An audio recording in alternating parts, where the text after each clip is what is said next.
Bonjour, voici une démonstration sur les 12 travaux d'Héraclès.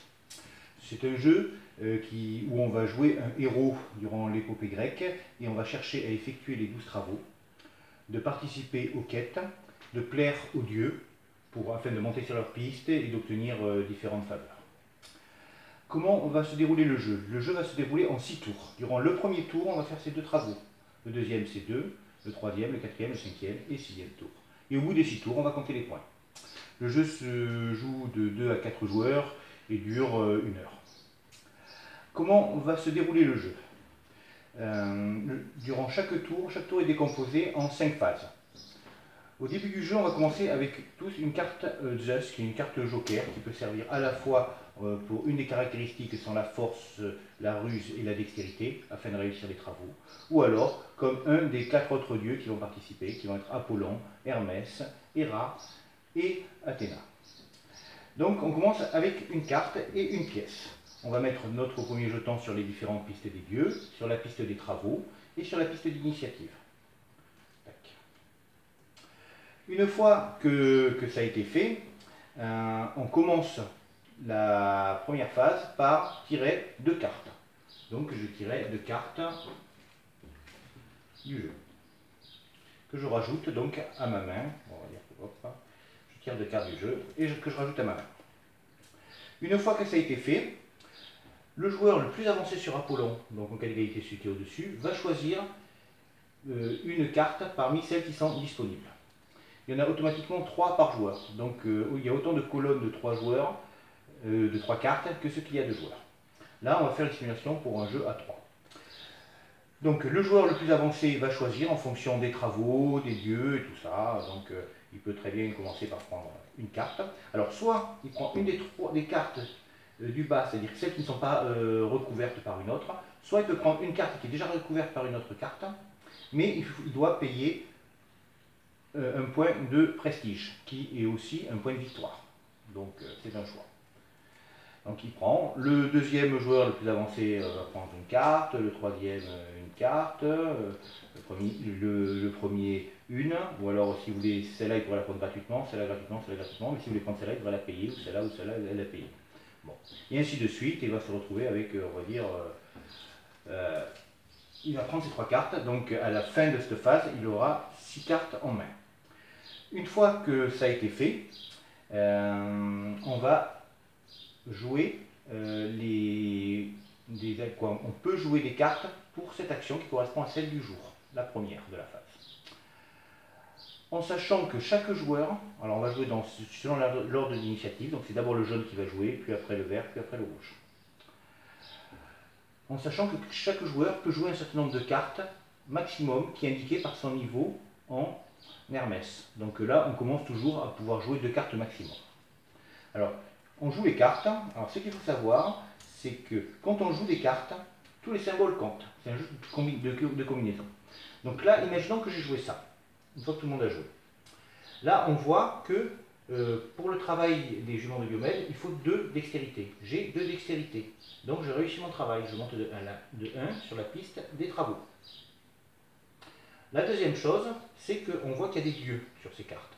Chaque dieu a un effet. Alors, Apollon, lui, il permet de monter de 1 si on le joue durant la journée. Et là, justement, c'est le travail qu'on a joué durant la journée, ici. Donc, ça permet de monter de 1 sur la piste d'Apollon, qui va débloquer des avantages et qui permet de choisir ses cartes en premier. Et là, Hermès, dès qu'on joue une carte Hermès, on monte de 1 sur la piste d'Hermès. On progresse de 1. Donc là, maintenant, à partir de maintenant, je pourrais jouer 3 cartes. Donc à partir de la phase prochaine, la phase de nuit, je pourrais jouer 3 cartes. Une fois que tout le monde a joué, on va enlever, s'il y a un temple qui reste, on le défausse et on le remplace par un temple, par le temple du jour, de la phase précédente. Donc là maintenant on va jouer de nuit. On garde les mêmes cartes que l'on avait, bon, on a défaussé celles que l'on a jouées. Donc quand on sélectionne des cartes, ça sert à la fois pour le jour, la phase de jour et la phase de nuit.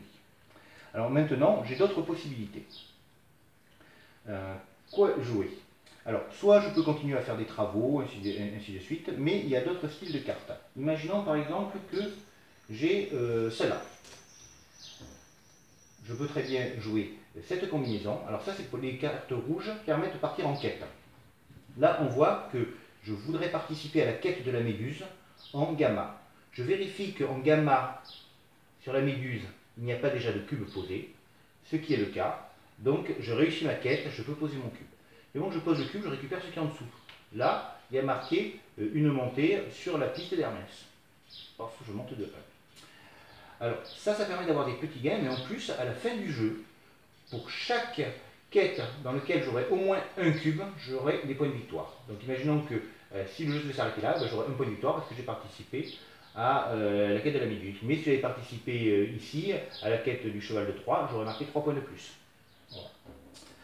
Il y a aussi bien sûr les dieux qui s'appliquent. Alors, on voit que Apollon, il fait monter sur la piste d'Apollon de jour. Là, on est la nuit, donc je ne me sers pas de ce symbole. Par contre, Athéna, elle monte sur la piste de nuit. Donc ça me permet de monter sur la piste d'Athéna de nuit. Monter sur la piste d'Athéna, c'est assez intéressant parce que dès qu'on se retrouve à certains niveaux, on peut débloquer des cartes qui sont des cartes des dons d'Athéna, donc qui peuvent te permettre de rapporter des points, des lauriers, donc des points de victoire à la fin du jeu, qui peuvent donner des petits avantages immédiats, ou alors on peut les prendre et décider de les retourner et de prendre juste le bonus plus 1. Alors le bonus plus 1, il sert à quoi? Ben, tout simplement, en début de tour, je vous ai fait piocher 2 cartes. Tous les joueurs décident 2 cartes. Mais c'est ces 2 cartes plus le nombre de bonus plus 1. Donc si j'ai 2 bonus plus 1, je pioche 4 cartes. Hop, alors sinon, il y a d'autres dieux, qui t'a parlé des dieux. Donc on voit que Hermès est très intéressant pour pouvoir jouer de plus en plus de cartes. Parce que sinon on est limité à jouer 2 cartes. Et il y a Héra. Héra, c'est la reine des déesses. Ce n'est pas n'importe quelle déesse. Héra, une seule carte Héra ne suffit pas. Il en faut au moins 2. Pourquoi 2? Parce que si on en pose 2, on peut récupérer un temple si on a un. Alors, il y a toujours un seul temple par phase. C'est celui de la phase précédente. Donc là, ce temple, il est présent. Imaginons que je joue ça. Ben, je ne réussis pas mon travail, mais ce n'est pas grave. Donc je ne monte pas ça les travaux. Par contre, je récupère un temple. Le temple a 2 avantages. Déjà, un avantage dans le jeu, c'est qu'à la fin de la nuit, quand tout le monde a joué, paf, on a fini ça, ça va passer un temple, et on va vérifier quelque chose. C'est qu'on a dans les mains que 2 cartes en main maximum. Donc imaginons que j'ai joué ça, je peux garder que 2 cartes en main. Mais c'est augmenté de 1 par temple. Donc imaginons qu'il me reste 3 cartes en fin de nuit. Et bien là, je me retrouverai avec un temple, donc j'aurai le droit de garder 2 plus 1, 3, mes 3 cartes. Là, c'est le 4e lieu. Après, il y a une autre style de cartes que l'on peut jouer. Imaginons qu'on soit là. Ce sont des cartes art et prestige. En fait, on va chercher à faire des combinaisons. On va chercher à faire on peut les poser, et on va regarder les arts différents qui sont pratiqués, comme la musique, la sculpture et l'écriture. Là, il y en a 3. Donc on sait que 3 arts différents vont rapporter 4 points de prestige. Si j'en avais posé seulement 2 différents, j'en aurais eu 2. Si j'en avais posé 4, j'en aurais eu 8. Alors ça permet de scorer sur des cartes arts différentes. Par contre, ça ne sert pas seulement à ça. Parce qu'il y a 2 styles, il y a des couleurs qui entourent les cartes art et prestige. Il y a l'orange et le noir. Donc imaginons que je joue une carte orange ou plus durant la journée. Ça me permet non seulement de scorer, potentiellement de pouvoir réussir mes travaux, de monter sur les pistes, voire de partir en quête, mais aussi ça me permet de prendre l'initiative et de le passer devant, en décalant les autres. Par contre, si c'était durant la phase de nuit, donc durant cette phase-là, il faudrait que j'ai au moins une carte prestige noire pour pouvoir prendre l'initiative. Sinon, eh ben, je pourrais quand même me scorer, mais je ne prendrai pas l'initiative. Alors, donc je disais que les temples sont importants parce que ça permet de garder plus de cartes en main. Mais surtout, à la fin du jeu, celui qui a le plus de temples va marquer 10 lauriers, le second 6 et le troisième 3. On va monter au fur et à mesure au niveau des travaux qui vont donner des avantages comme des temples de petites valeurs, comme des plus simples pour pouvoir piocher plus de cartes. Là, on va monter Service d'Apollon qui va permettre de partir en quête, ou alors de monter au niveau des travaux, ou alors de récupérer des plus simples. Et ben, je vous ai tout dit. Ben, j'espère vous revoir bientôt. Bon jeu!